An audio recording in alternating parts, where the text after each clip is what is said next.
কোরআনের রাজ প্রতিষ্ঠা করবে কে? আল্লাহ। কারা করবে এখন? কাদের দায়িত্ব? আমাদের দায়িত্ব।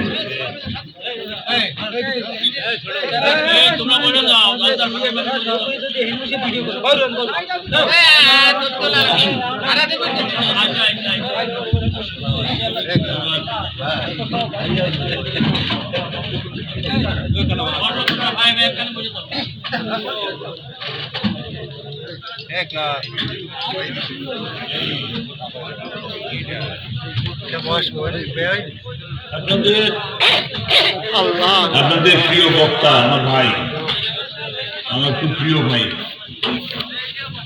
খুব শুনতাম একসময় ওনার বক্তব্য। আলহামদুলিল্লাহ আজকে একটু শুনবো ইনশাআল্লাহ, আপনারাও শুনবেন ইনশাআল্লাহ। তো বলছিলাম আল্লামা সাঈদীর শেষ স্বপ্ন কি ছিল? কোরআনের রাজ প্রতিষ্ঠা হয়েছে, এই দৃশ্য দেখে যেন আমার মৃত্যু হয়। আমরা তো তাকে রাখতে পারলাম না। কত মানুষ তার ফাঁসির রায়ের পরে জীবন দিল, জীবন দিয়ে কি তাকে রক্ষা করা গেছে? কেউ থাকবে না দুনিয়ায়, সকলকে চলে যেতে হবে। কিন্তু স্বপ্ন পূরণের চেষ্টা করতে হবে। কার জন্য? আল্লাহর জন্য। তার স্বপ্নটা কি ছিল? কোরআনের রাজ প্রতিষ্ঠা। সেটা কার জন্য? সেটা আল্লাহর জন্য। আমরা কি আল্লাহর জন্য কাজ করতে রাজি আছি? ইনশাআল্লাহ। কোরআনের রাজ প্রতিষ্ঠার জন্য আমরা যে হাজার হাজার মানুষ বসে আছি এখানে সামনে, এই হাজার মানুষ দিয়ে সম্ভব? কি করতে হবে? আরো বাড়াইতে হবে কিনা?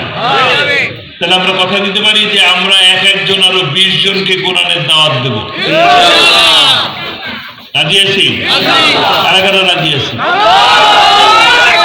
রাজি আছি আলহামদুলিল্লাহ। কোরআনের পক্ষের মানুষ এখানে আছে? কে আছে? সবাই ইনশাআল্লাহ আলহামদুলিল্লাহ। কোরআনের পক্ষে কাজ করতে হবে কোরআনের রাজ প্রতিষ্ঠার জন্য। যদি আমরা কোরআনের রাজকে প্রতিষ্ঠা করতে পারি, যেদিন পারব সেই দিনই আল্লামা সাঈদী হত্যার প্রতিশোধ নেওয়া হবে। ওই দিন কি অনেক বেশি দূরে?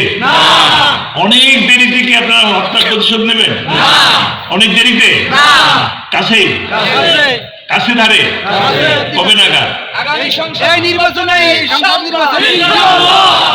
আগামীতে যে সুযোগ আসবে, যে সুযোগটাই আগে আসবে, আমি জানি না কোনটা আসবে, সংসদ আসবে না ইউনিয়ন আসবে, কোনটা আসবে জানি আমরা কেউ জানি না। যা আসবে সুযোগ, ইউনিয়ন পরিষদ হোক, উপজেলা পরিষদ হোক, জেলা পরিষদ হোক, আর পৌরসভা পরিষদ হোক, আর জাতীয় সংসদ হোক, কাকে